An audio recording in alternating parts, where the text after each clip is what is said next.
Techno update. Subscribe now.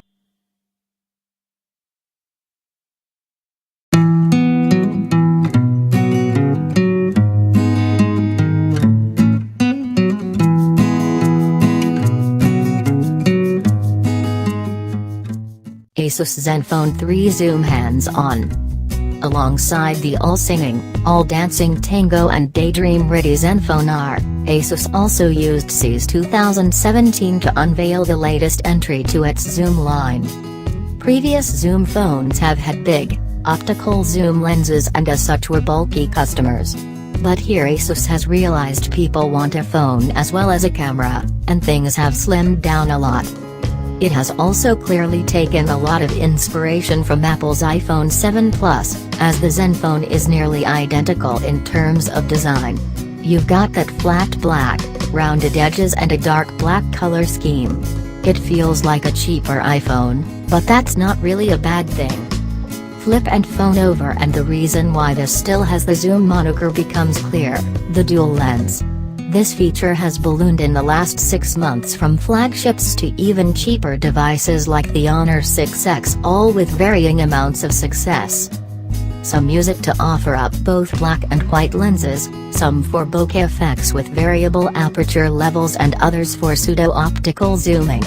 The Zenfone 3 Zoom, obviously, uses it for zooming. Both the two sensors here have 12 megapixels and are covered in wide f/1.7 lenses, and during my time with the phone they focused very quickly. Like the iPhone, there's a circular button in the camera app that lets you quickly zoom in 2.3x closer to your subject without losing any detail in the image. While my test shots were sharp, there was a noticeable lag when I zoomed in, while the exposure caught up.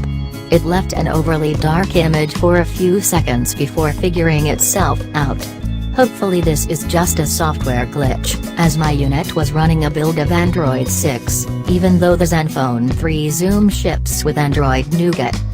Asus still struggles with software, and the UI here is pretty bad. There are odd transitions, ugly icons and far too much going on in the notification shade. The rest of the Zenfone 3 Zoom is a mixture of high-end and middle-of-the-road specs, so hopefully its pricing won't be too high.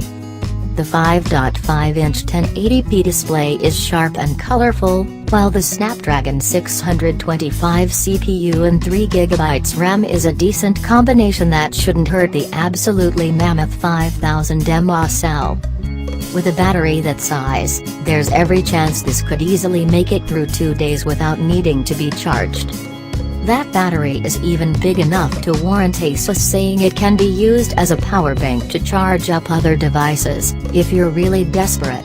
On the back of the phone you'll find a square fingerprint sensor, which seemed very fast to unlock and nearly 100% accurate.